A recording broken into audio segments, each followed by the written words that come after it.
Office খোলার নিত্যদিনে সকাল সকাল এমন যানজট দেখা যায় বরিশাল মহানগরীতে। জেলখানার মোড়, কাকলির মোড়, Notun Bazar, BM college road, Bogura road, বটতলার মোড় সহ প্রধান সড়কগুলোতে যানজট লাগে। এতে ক্ষুব্ধ সাধারণ মানুষ। এমন জাম বাজে যে আমাদের হাঁটে হেঁটে তারপর বেশি দিকে যেতে হয়। যানজটের কারণে একটা রোগী হাসপাতালে সঠিক সময় পৌঁছাতে পারতেছে না। বিভিন্ন গ্যারেজ ঘুরে দেখা যায় নিয়ম নীতির তোয়াক্কা না করেই 2 থেকে 2.5 লাখ টাকায় বানিয়ে ফেলা হচ্ছে ব্যাটারি চালিত রিকশা ও অটোগাড়ি।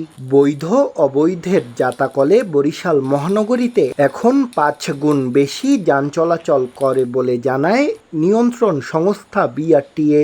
আমার দায়িত্ব মনে করেন আমার দোকান দিয়ে 3-4টে গাড়ি নেমে অবৈধ প্রচুর চলাচল করে ইজি বাইক, যেটা ব্যাটারি চালিত। এটা নিয়ন্ত্রণ করা গেলে এই বরিশাল ছোট্ট শহরে যানজটও কমবে এবং সড়ক নিরাপত্তাও ভূমিকা রাখবে। 250-টিরও বেশি ডিজাইন অপশন নিয়ে ওয়ালটন স্মার্ট ফ্রিজ, বোঝে আপনার প্রয়োজন। পুলিশ জানায় নগরীর 20টি পয়েন্টে যানজট সবচেয়ে বেশি হয়। যত্রতত্র পার্কিং ও অবৈধ যানবাহনের কারণে যানজট সামলাতে হিমশিম খেতে হয় তাদের। রাস্তাগুলো অনেক ন্যারো আর ট্রাফিকের জনবল এটা অনেক কম। আমাদের নিয়মিত হিমশিম খেতে হচ্ছে এই যানজটের কারণে। আর নগরীর রাস্তায় শৃঙ্খলা ফেরাতে ব্যবস্থা নেওয়ার আশ্বাস দেন সিটি মেয়র।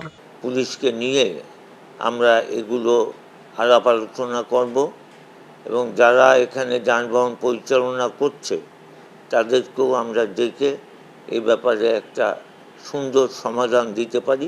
বিআরটিএর তথ্য মতে বরিশাল নগরীতে 2,500 বৈধ গাড়ি থাকলেও বাস্তবে বৈধ অবৈধ মিলিয়ে প্রায় 20,000 গাড়ি চলাচল করে। শাকিল মাহমুদ, সময় সংবাদ, বরিশাল।